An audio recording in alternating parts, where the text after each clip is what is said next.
మన సంస్కృతి, మన సాంప్రదాయాలు ఎప్పటికీ మనతోనే ఉండాలి. భారతదేశపు మహా గ్రంథాలు, కావ్యాల సంపూర్ణ సంకలనం. సబ్స్క్రైబ్ చేయండి. Tilak. A wide range of LED lights for indoor and outdoor use. GR Lights make India bright.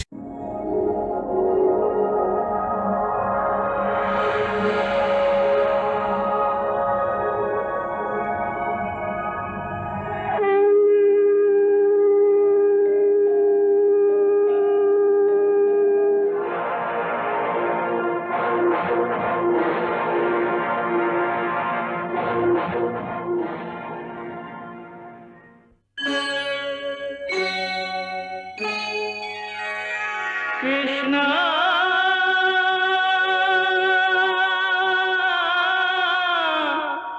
Krishna,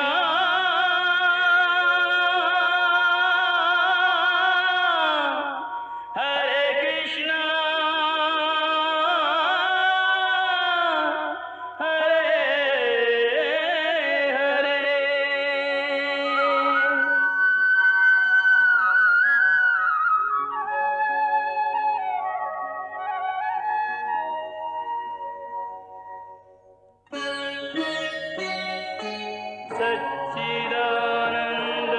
सच्चिदानन्दरूपाय विश्वोत्पत्त्यादिहेतवे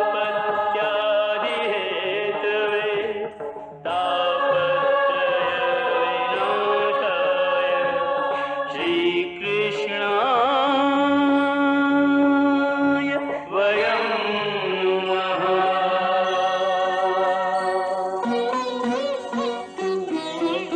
श्रीकृष्ण गोविन्द हरे मुरारे, हे नाथ नारायण वासुदेव। हरे कृष्ण राधे कृष्ण राधे राधे कृष्ण कृष्ण हरे राधे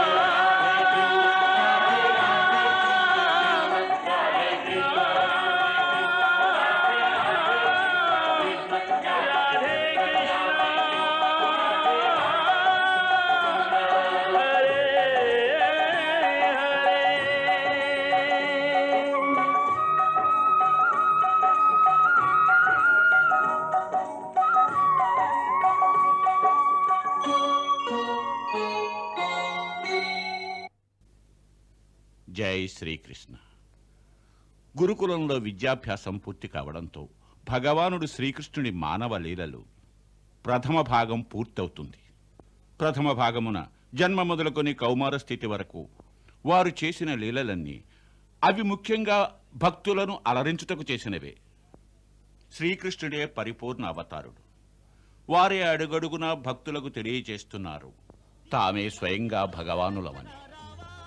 ఎప్పుడైతే కారాగారంలో జన్మించారో త్రిలోకాలు ఆనందంతో వెల్లివిరిశాయి.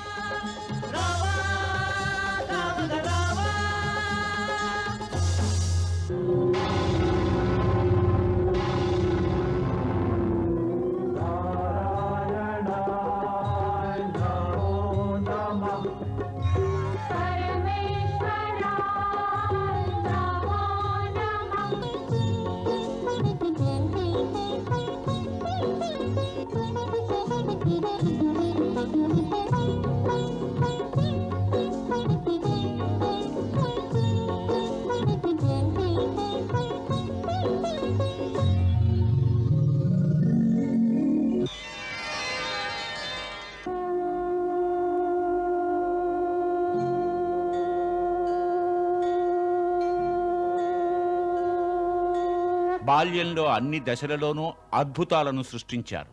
కంసునిచే పంపబడిన దైత్యులను సంహరించారు.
తరువాత కాళీయ మర్దనం.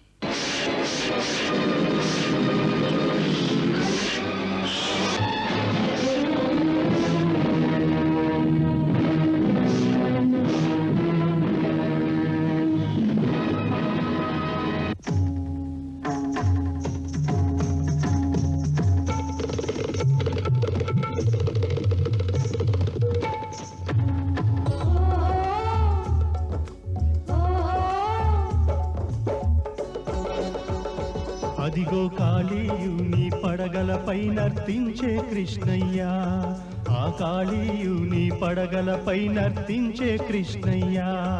ఆ నటనల శ్రీకృష్ణయ్య ఈ జగాల నేనేనయ్యా.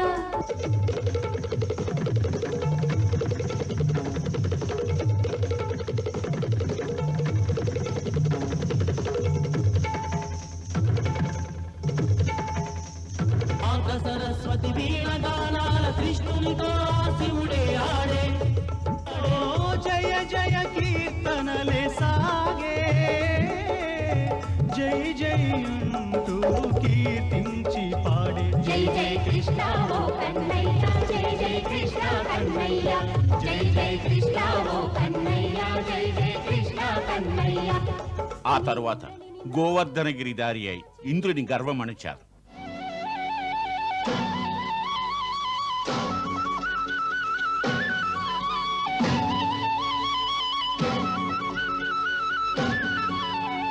హే ప్రభు, హే దీనదయాళ, మమ్ము క్షమించండి. మా వలన చాలా పెద్ద పొరపాటు జరిగింది. బ్రహ్మకు గర్వభంగం గావించారు. శ్రీకృష్ణులు ప్రేమావతారులు. దీనిని రుజువు చేసుకోవడానికి వారు రాధా గోపికలతో కూడి ఒక అలౌకిక ప్రేమలీలను సాగించారు. అందులో ప్రేమ భక్తి యొక్క పరిధులు ఒకదానినొకటి మించిపోయాయి. దాని వలన ప్రేమ భక్తుల యొక్క తేడా తెలుసుకోవడం అసంభవమైంది.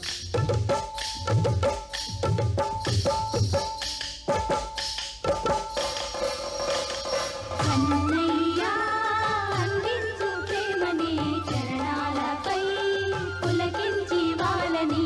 ఓ చెలియా నీ వందెలు చూడని, ప్రేమ బంధం కలకాలం సాగని.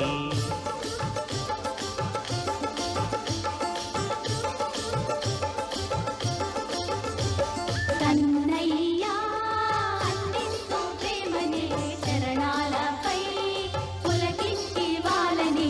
సృష్టిలోన అణువణువు ఆనందం పండెనే, ఇది రాసలీల, ఇది రాసలీల, తారలు నర్తించలే, పూలవాన కురిసెలే. ఇది రాసలీల, ఇది రాసలీల. దొంగిలించి వెన్న తిన్నారు. మన్ను తిని తన మాతకు తన విశ్వరూప దర్శనాన్నే ఇచ్చారు.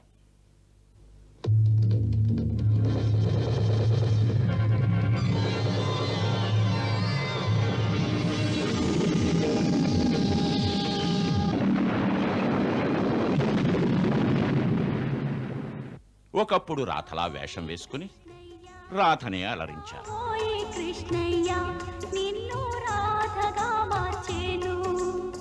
చూడు, పూర్తిగా మారానుగా రాధలా. ఈ లీలలో పూర్తిగా లాలిత్యం ఉన్నది, మాధుర్యం ఉన్నది, భావోద్రేకమున్నది, ప్రణయ బాధలో నిగూఢ ఆనందం ఉన్నది. ఇక తరువాత జీవితపు రెండవ దశలోకి వెళదాం. అందులో రాజనీతి యొక్క ఆదర్శం ఉంటుంది. యుద్ధభూమిలో అర్జునునికి గీతోపదేశం చేస్తూ వారు తమ అవతారం యొక్క 3 ముఖ్యోద్దేశాలను వివరించారు. పరిత్రాణాయ సాధూనాం, వినాశాయ చ దుష్కృతాం, ధర్మ సంస్థాపనార్థాయ సంభవామి యుగే యుగే. రాధతో రాసలీలలు గావించిన కృష్ణుడు ఇప్పుడు కవచం ధరించి దుష్టుల పాలిట కాలుడై రణరంగమున అడుగిడుతున్నాడు. ఇక నుంచి వారి అవతారం యొక్క రెండవ దశ ప్రారంభం కాబోతున్నది. ఇక నుంచి వారి జీవితం ప్రేమ భక్తి రంగాల నుంచి విడివడి రాజనీతి కర్మయోగాల రంగాలలో ప్రవేశిస్తున్నది. దీనిలో రాజనీతి యొక్క చతురత ఉన్నది. ఇక వారు సామాజిక ధర్మాలను నిర్వర్తించడానికి కఠిన మార్గాన పయనించాలి. తన భక్తుడు మిత్రుడు అయిన అర్జునుని ద్వారా సర్వజనులకు నిష్కామ కర్మయోగ జ్ఞానాన్ని ప్రసాదిస్తారు. ఇంతవరకు మురళిని ధరించారు.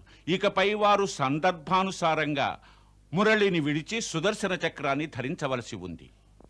దుష్టులను నాశనం చేయడం అనేది కంసవధతో ఆరంభమైంది. ఇటువంటి కఠోర కార్యాలు వారు ఇంకా ఎన్నో పూర్తి చెయ్యాలి. కంసుని తర్వాత ఇప్పుడు జరాసంధుని వంతు. జరాసంధునికి కంసుడు వధించబడిన సమాచారం ఎప్పుడు తెలిసిందంటే అతని 2 కుమార్తెలు విధవలై మగధకు తన తండ్రి దగ్గరకు చేరినప్పుడు. ఈ విషయం విని జరాసంధుడు దెబ్బతిన్న బెబ్బుల వలె గర్జించాడు.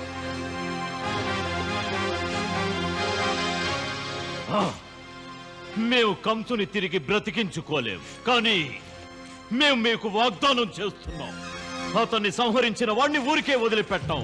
కంసుడు వెళ్ళిన చోటుకే అతను వెళ్ళి తీరుతాడు.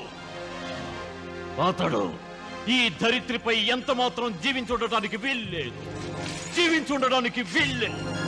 సేనాపతి, మన సమస్త సైన్యాన్ని ఒక భీషణ యుద్ధానికి సిద్ధంగా ఉండవలసిందిగా ఆదేశాలివ్వండి.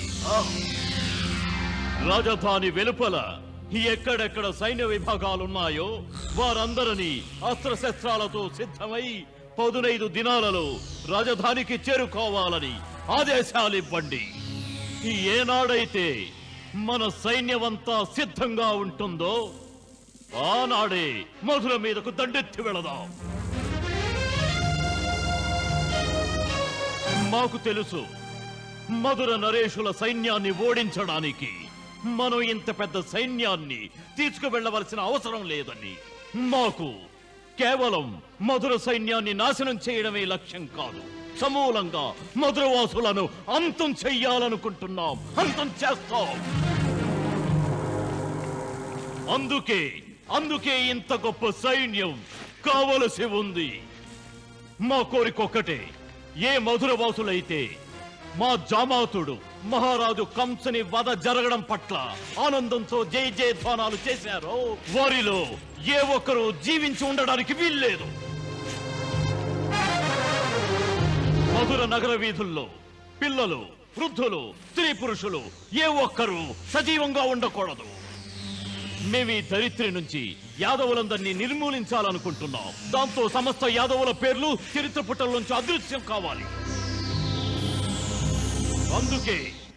అందుకే మనకు ఇంతటి అపార సేన అవసరం. అప్పుడే మేం కసి తీరా ఆ నగరాన్ని, నగరవాసుల్ని రక్తంలో ముంచి వేస్తాం. మా ఆజ్ఞను పాటించండి.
జరాసంధుడే సాగేను సాగేను సాగేను సాగేను సాగేను సాగేను సమరానికి సాగేను సాగేను సాగేను సాగేను సాగేను సాగేను మధురకే సాగేను సాగేను సాగేను సాగేను సాగేను సాగేను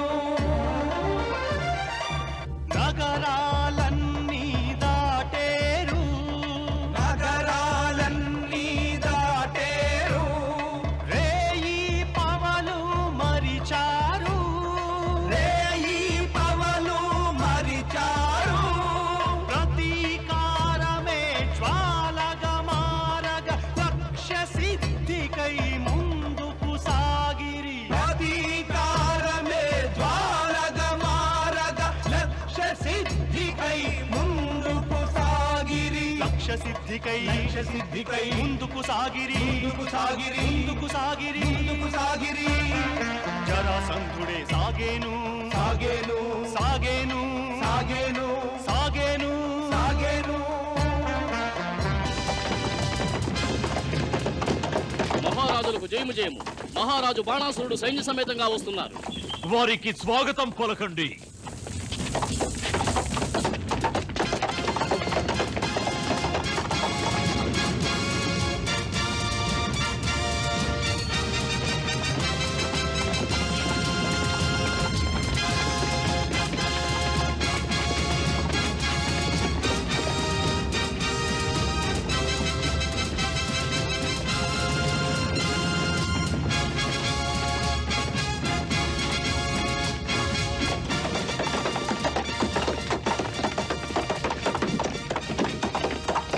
మహారాజు శల్యుని సైన్యం కూడా వచ్చేసింది. మా ప్రణామాలు వారికి తెలియజేయండి.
నేడు మధుర మీద ఆపదల మేఘాలు కమ్ముకున్నాయి.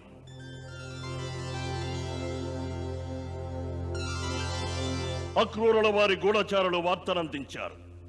కంసుని మరణానికి ప్రతీకారం తీర్చుకోవడానికి అతని మామగారు మగధ నరేంద్రుడు జరాసంధులు భీకర మహాసేనతో మధురపై దండెత్తి వస్తున్నారని.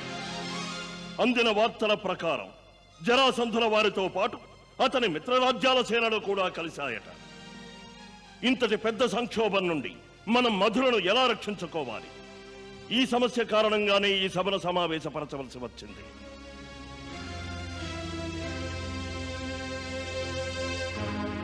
మహారాజు ఉగ్రసేనుడు వృద్ధులగుటయే గాక వారు ఎన్నో వత్సరాలుగా కారాగృహంలో బందీకృతులై ఉండడం వలన వారు శారీరకంగా ఎంతగానో నీరసించిపోయారు.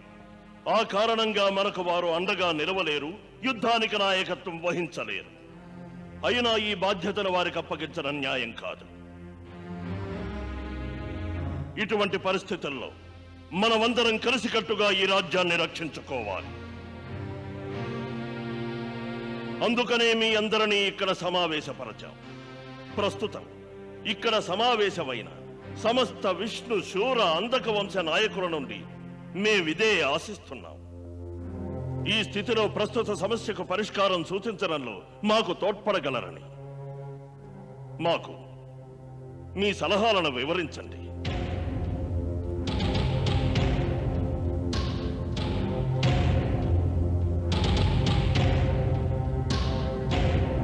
అక్రూరుల వారు, మనకందిన సమాచారం ప్రకారం జరాసంధుని వద్ద ఎంత సైన్యం ఉంటుంది?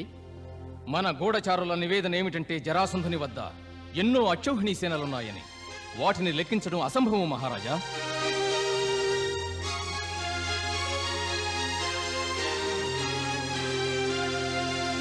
అంటే దీని అర్థం ఒంటరిగా మధుర సైన్యం వారిని ఎదిరించి నిలువలేదనేగా? ఈ పరిస్థితుల్లో మనం ఇతర రాజ్యాల నుంచి సహకారం పొందవచ్చు. కానీ దురదృష్టవశాత్తు మన ఇరుగు పొరుగు రాజులైన బాణాసురుడు, భామాసురుడు వారు కంసుని మిత్రులే. వారు మనకు తోడ్పడరు. వారు మధుర విధ్వంసంలో పాలు పంచుకోవటానికి ఖచ్చితంగా జరాసంధునితో చేతులు కలుపుతారు. ఇటువంటి పరిస్థితుల్లో మనం ఇతరుల సహాయాన్ని అర్థించడం కంటే మన ఆత్మబలంపై విశ్వాసం ఉంచాలి. మనం స్వయంగా నిర్ణయించుకోవాలి. మనం మన బలంతోనే వారిని ఎదుర్కోగలగాలి. ఇటువంటి నిర్ణయాలు తీసుకోవటం చాలా సహజం. కానీ నిశ్చితంగా ఆలోచించండి, పరిణామం ఎలా ఉంటుందో. ఏ యోధుడు ముందుగా పరిణామాన్ని ఆలోచించి యుద్ధక్షేత్రంలోకి వెళతాడో అతడు ఎప్పటికీ విజయాన్ని సాధించలేడు. అందుకే క్షత్రియుడికి ఎప్పుడూ ఒకే ధర్మాన్ని నూరిపోస్తారు. ఎప్పుడైతే దేశ రక్షణ సమస్య ఉదయిస్తుందో అప్పుడు క్షత్రియుడు తన ప్రాణాన్ని తృణప్రాయంగా భావించి రణరంగంలోకి దిగాలని. పరిణామాలు ఏమైనా కావచ్చు. ఒకవేళ అతను మరణించినా అప్పుడు కూడా అతనికి ధర్మాన్ని పాటించిన గౌరవం ప్రాప్తిస్తుంది.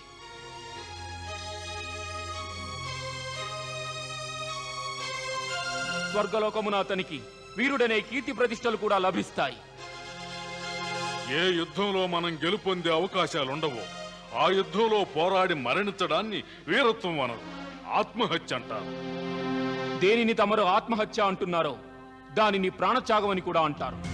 ఈ పరిస్థితుల్లో వాదోపవాదాలు సమంజసం కాదు. ప్రస్తుత పరిస్థితుల్లో నా ఉద్దేశం ఏమిటంటే ఇటువంటి మూర్ఖ వీరత్వ ప్రదర్శన కంటే రాజనీతిని ప్రయోగించాలి. ఇటువంటి సమయాల్లో రాజనీతి కూడా అదే చెబుతోంది. మహారాజు గారు వెంటనే మహామంత్రిని జరాసంధుని చెంతకు పంపి వారితో సంధి చేసుకోవాలి. దాని వలన వినాశకరమైన ప్రళయం ఆదిలోనే ఆగుతుంది. ఇది పిరికివారి రాజనీతి, వీరులది కాదు. అక్రూరుల వారు మానవుల ఇతిహాసాల ద్వారా ఎన్నో నేర్చుకోవాల్సి ఉంటుంది. చెప్పాలంటే ఉదాహరణలు కోకోలలు. ఎందరో మహామహావీరులు సైతం శత్రువులను ఎదిరించలేమని సందేహం కలిగినప్పుడు వారి సమక్షంలో తలలు వంచి సంధి చేసుకున్నారు. దానివల్ల శత్రువులు మిత్రులయ్యారు, వారి ప్రాణాలు రక్షించుకున్నారు. ఇతిహాసాల్లో ఇటువంటి ఉదాహరణలు ఎన్నో ఉన్నాయి. తమరు ఇతిహాసాలను గూర్చి చెబుతున్నారా? అయితే ఇతిహాసాలలో సూర్యవంశీయుడైన శ్రీరాముడు కూడా మనకు ఉదాహరణే. ఎప్పుడైతే రావణాసురుడు సీతను అపహరించి తీసుకువెళ్లి అతని పురుషత్వానికే సవాలు చేశాడో అప్పుడు అతని కర్తవ్యం అతన్ని శాసించింది. అట్టి తరుణంలో వారి రఘుకుల వంశానికి కళంకం రాకుండా ఉండడానికి ఆ పాపిని సంహరించడమే ధర్మం. అటువంటి పరిస్థితిలో కూడా రాముడు ఈ విషయం గురించి ఎంత మాత్రమూ ఆలోచించలేదు. తను యుద్ధం చేయబోయే రావణుని చెంత ప్రపంచంలో కల్లా అతి శక్తివంతమైన సైన్యం ఉన్నది. కానీ అతని చెంత అయోధ్య సైన్యం కూడా లేదు. అప్పుడు కూడా ఆ వనవాసి రాకుమారుడు తన కర్తవ్య నిష్ఠ, తన ఆత్మబలం, తన పరాక్రమాలపై పూర్తి విశ్వాసం ఉంచి కొందరు వానరులను వెంట తీసుకొని లంకా నగరంపై దండెత్తాడు. ఒక్క విషయాన్ని నిర్ధారణ చేశాడు. ఏ మానవుడైతే తన కర్తవ్యం కోసం, ధర్మాన్ని పరిరక్షించడం కోసం ధర్మపదంలో ధైర్య సాహసాలతో పయనిస్తాడో అట్టి మానవుడు ఎన్నడూ పరిస్థితులకు భీతి చెందడు. చివరకు విజయం అతన్నే వరిస్తుంది.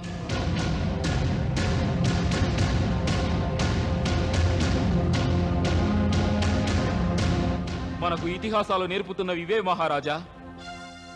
మనం పరిణామాలను గురించి ఆలోచించడం మాని మన కర్తవ్యాన్ని దృఢంగా పాటించి తీరాలి.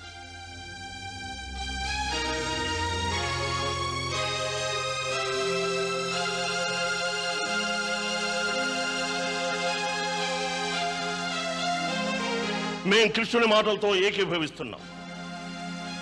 ఇది మన క్షత్రియ ధర్మానికే పరీక్షా సమయం. మనం ఈ పరిస్థితిని ధైర్యంగా ఎదుర్కోవాలి. మేం వాగ్దానం చేస్తున్నాం. ఎప్పటి వరకు మా చేతుల్లో కరవాలం పట్టుకునే శక్తి ఉంటుందో అప్పటి వరకు మధురనగర సింహద్వారం చెంత నిలిచి ఈ రాజ్యాన్ని రక్షించుకుంటాం. మహారాజా.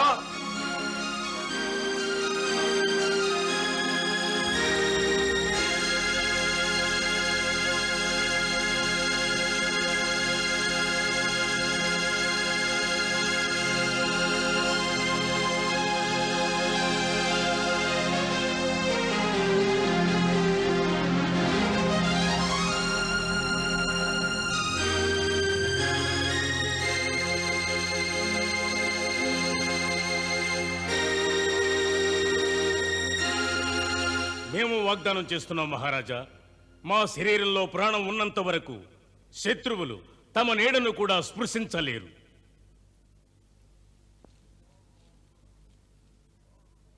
మాకు మా వీరుల పట్ల ఆ విశ్వాసం ఉంది.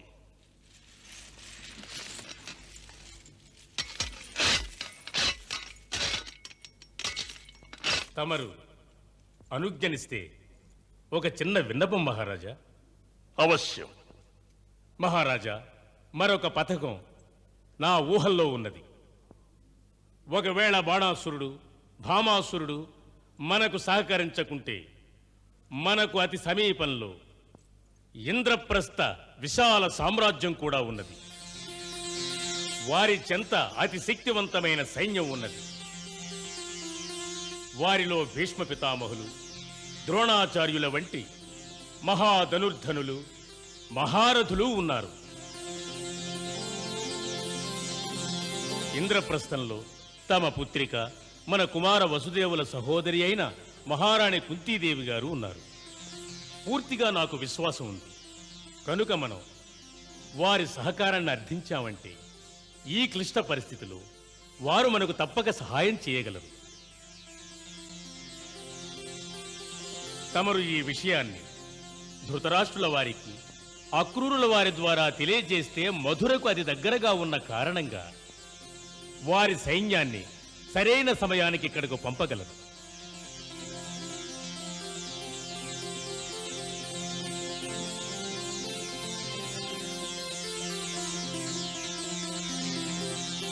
మేము వారితో ఏకీభవిస్తున్నాం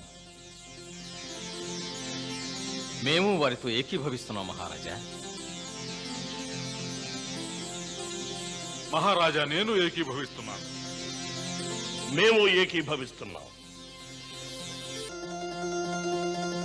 ఈ మధ్యనే మా అల్లుడు మహారాజు పాండురాజు యొక్క మరణం సంభవించినది. ఆ కారణంగా విధవరాలైన మా పుత్రిక కుంతీదేవి పరిస్థితి అక్కడ ఎలా ఉన్నదో మాకు తెలియడం లేదు. అయినప్పటికీ మహారాజు ధృతరాష్ట్రులు, మహాత్ములు భీష్ములంటే మాకెంతో విశ్వాసం. వారు ఈ ధర్మ యుద్ధంలో తప్పక సహకరిస్తారు. సేనాపతి అక్రూరుల వారు, ఆజ్ఞ మహారాజా. తక్షణమే తమరు ఇంద్రప్రస్థానికి తరలి వెళ్ళండి. వీలైనంత త్వరగా వారి నిర్ణయాన్ని మాకు తెలియపరచండి. తమరి ఆజ్ఞ మహారాజా.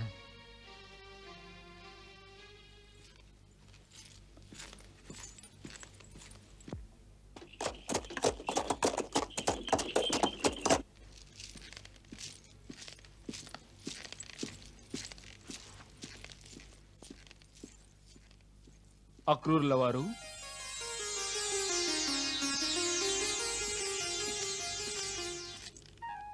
ఆజ్ఞాపించండి. హస్తినాపురం వెళ్తున్నారు కదూ? మాది కూడా అక్కడ ఒక చిన్న పని ఉంది, తమరు చేసి పెట్టాలి. సెలవయ్యండి, నేను చేయాల్సిన పనేమిటో. కొంత సమయాన్ని వెచ్చించి తమరు మా అత్తగారైన మహారాణి కుంతీదేవి గారిని కలిసి రావాలి. మా తరపున వారి కుశలక్షేమాలు విచారించండి. వారి 5 పుత్రుల సమాచారాన్ని తెలుసుకోండి. పితృదేవుల మరణంతో దిగ్భ్రాంతి చెంది వారు బాధపడుతూ ఉంటే తమరు వారికి ఈ విషయాన్ని తెలియజేయండి. మేమీ పృథ్వీపై ఉన్నంత వరకు వారు చింతించవలసిన ఆవశ్యకత లేదని, వారిని రక్షించవలసిన బాధ్యత మాపై ఉంది. తమ ఆజ్ఞ. అక్రూరుల వారు, మేము దేవరాజు ఇంద్రునికి వాగ్దానం చేశాం. మేము ఉన్నంత వరకు అర్జునుని ఎవరూ పరాజితుని చెయ్యలేరని. కనుక అర్జునునికి, అతని సోదరులకు మా తరఫున అన్ని విధాలుగా హామీ ఇవ్వండి. స్వామి, వారికి అండగా తమరుంటే ఇక చింతించవలసిన అవసరమేమున్నది? వెళ్ళిరండి. తమ యాత్ర సుఖప్రదం అవుతుంది. ఇప్పుడు ఈ యాత్ర శుభప్రదం కూడా కావాలని ఆశీర్వదించండి స్వామి. పరిణామాల గురించి తమరు చింతిస్తున్నారా? పరిణామాల గురించి చింతలేదు స్వామి. ప్రస్తుతం మధుర గురించే చింత. మధురను గూర్చి తమరు చింతించకండి అక్రూర్లవారు. మధుర సురక్షితంగా ఉంది, ఉండి తీరుతుంది కూడా. తమరు తమ కర్తవ్యాన్ని నిర్వర్తించండి. వెళ్ళిరండి. ఇంతటి ధైర్యం తమరిస్తే ఇంకేం కావాలి స్వామి? మహదానందం. అనుజ్ఞ ఇవ్వండి.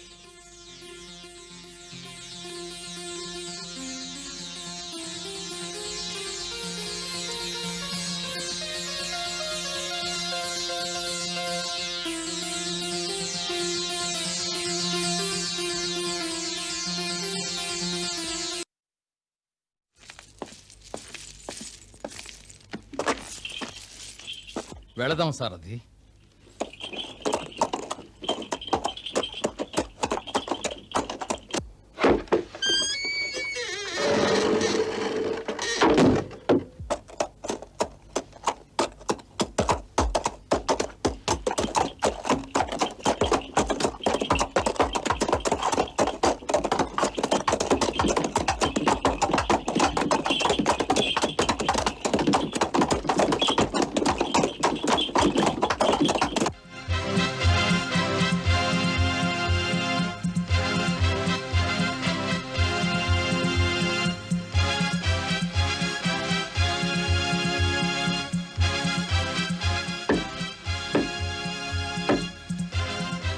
కౌరవ సార్వభౌములు ధృతరాష్ట్రుల వారు రాజసభకు ఏం చేస్తున్నారహో?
గురువులు కృపాచార్యులకు, గురువులు ద్రోణాచార్యులకు, ఈ సేవకుని ప్రణామాలు. ఆయుష్మాన్ భవ, విజయీ భవ.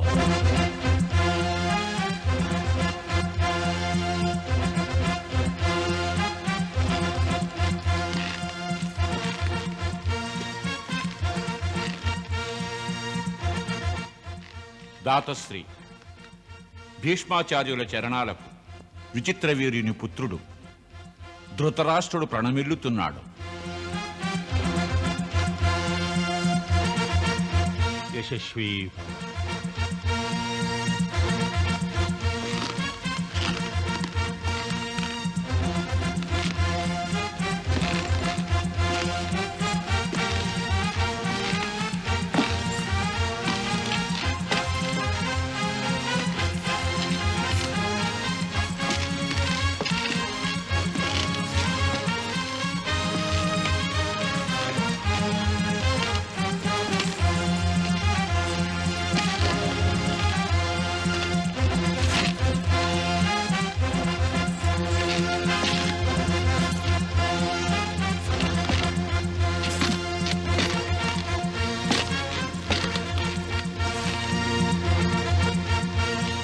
కౌరవ సామ్రాట్టులు మహారాజు ధృతరాష్ట్రుల వారికి జై!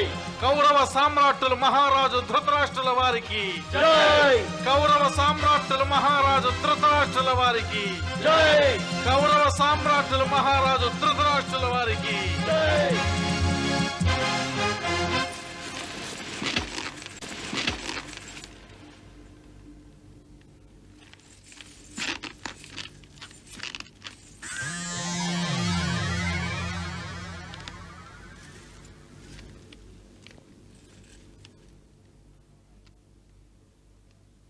మహారాజా, మధురా నరేషులు మహారాజా ఉగ్రసేనుల తరపున ఒక ప్రత్యేక సందేశం తీసుకుని వారి యొక్క దూత తమ దర్శనార్థం వచ్చారు.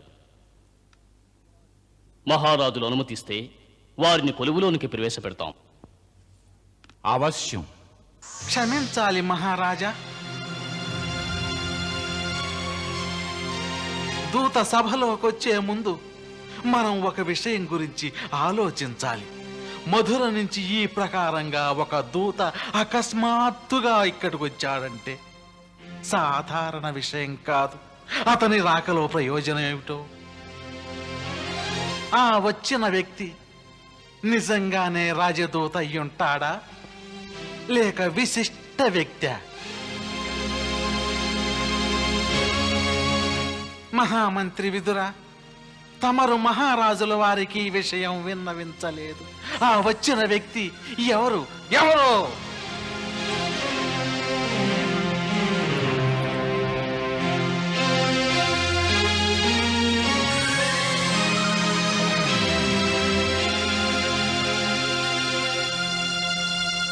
అవును విదుర, మాకు నీవు అతను ఎవరన్నది తెలియజేయలేదు. మహారాజా, వారు మధుర ప్రధాన సేనాధిపతులు, మహారథి అక్రూరుల వారు. సేనాపతుల మధుర సేనాపతులు కౌరవుల కొలువులోనికి రావటంలోని ఆంతర్యం? నిజమే విదుర. శకుని యొక్క ఈ ప్రశ్న ఆలోచించదగినది. ఒక సేనాపతి ఈ విధంగా హఠాత్తుగా రావటంలో ముఖ్యోద్దేశం ఏమిటి? మహారాజా, వారు ప్రస్తుతం సేనాధిపతిగా విచ్చేయలేదు. మధురా నరేషుల రాజదూతగా తమ చెంతకు ఓ సందేశాన్ని విన్నవించడానికి వచ్చారు. కనుక వారిని సగౌరవంగా సభకు పిలిపించాలి. అదే సదాచారం. మహామంత్రి విదుర, సాధారణ పరిస్థితుల్లో తమరు చెప్పింది ఉచితం కావచ్చు, కానీ తమరొక్కటి మరిచారు. ప్రస్తుతం ఇంద్రప్రస్థం యొక్క పరిస్థితి సాధారణం కాదు. మొత్తం రాజకులం ఒక సంక్షోభంలో మునిగి ఉంది. మహారాజు పాండురాజు వారి మరణానంతరం వారి సోదరులు మహారాజు ధృతరాష్ట్రుల వారు సింహాసనాన్ని అధిష్ఠించారు. అయితే ఈ విషయం మధురవాసులకు రుచించి ఉండకపోవచ్చు.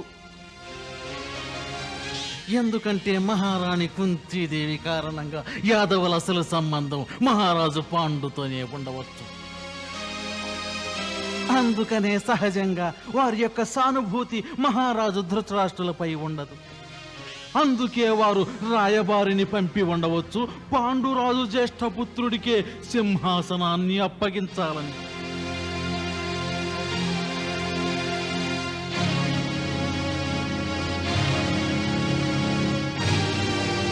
అందుకే మహారాజా నేను చెప్పింది, ఇటువంటి దూతల్ని అనుమతించే ముందు మనం ఆలోచించి నిర్ణయం తీసుకోవాలి.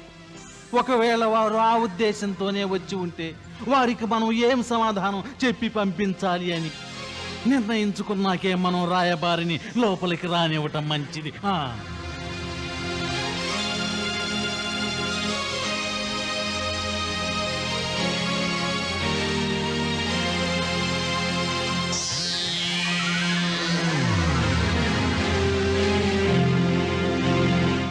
మేము కుమారశకుని అభిప్రాయంతో ఏకీభవిస్తున్నాం.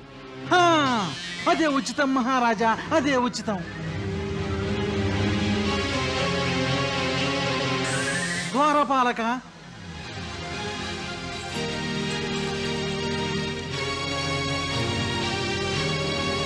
మధుర రాజదూతతో వెళ్ళి చెప్పు, ప్రస్తుతం మహారాజు గారు అత్యవసర రాజకార్యంలో మునిగున్నారని. అతిథి గృహంలో వారిని విశ్రాంతి తీసుకోమను. మహారాజు గారు వీలు చూచుకొని మళ్ళీ వారికి కబురంపుతారని. వెళ్ళు. ఆజ్ఞ మహారాజా. ఆగు.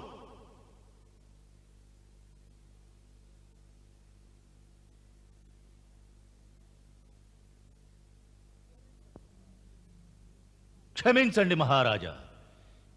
ఈ విధంగా ప్రతి విషయంలోనూ కుమారశకుని మాటలకు తల ఊపుతూ తమరు చాలా అనుచితాలు చేస్తున్నారు. అంతేకాక రాజసభలకంటూ కొన్ని మర్యాదలున్నాయి. ఒక రాజదూతను ఈ ప్రకారంగా తిరస్కరించడం న్యాయం కాదు. ఒకవేళ అతను శత్రుపక్షం వాడే కావచ్చు. తమ రాజ్యసభలో గురువులు ద్రోణాచార్యుల వారు, మంత్రులు విదురులు, కృపాచారులు వంటి మహామహులు ఆసీనులై ఉన్నారు. వారి మేధస్సు, రాజనీతి, బల పరాక్రమాలపై విశ్వాసముంచాలి. వీరు తమకు అన్ని పరిస్థితులలోనూ సముచితమైన సలహాలు ఇవ్వగలరు. తమకు ధర్మ మార్గాన్ని సూచించగలరు. కనుక తమరు దూత ఎటువంటి వాడైనప్పటికీ భయపడవలసిన ఆవశ్యకత లేదు. అందుకే తమరికి తెలియజేస్తున్నాను, అక్రూరుల వారిని సగౌరవంగా తమరు ఆహ్వానించాలి. మరైతే ఆగండి.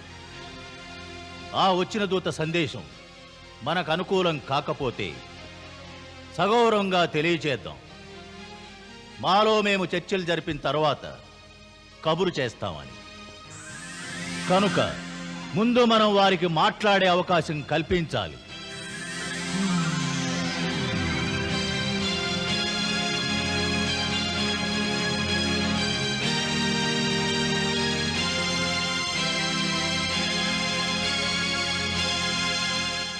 ఆ ప్రకారమే చేద్దాం. వారిని మర్యాదపూర్వకంగా ఆహ్వానించండి. ఆజ్ఞ మహారాజా.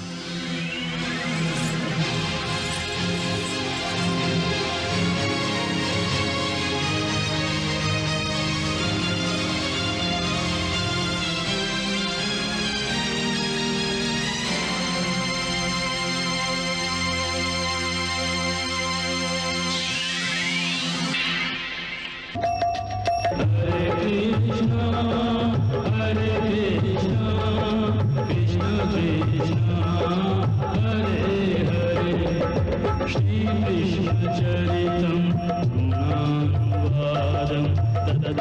राम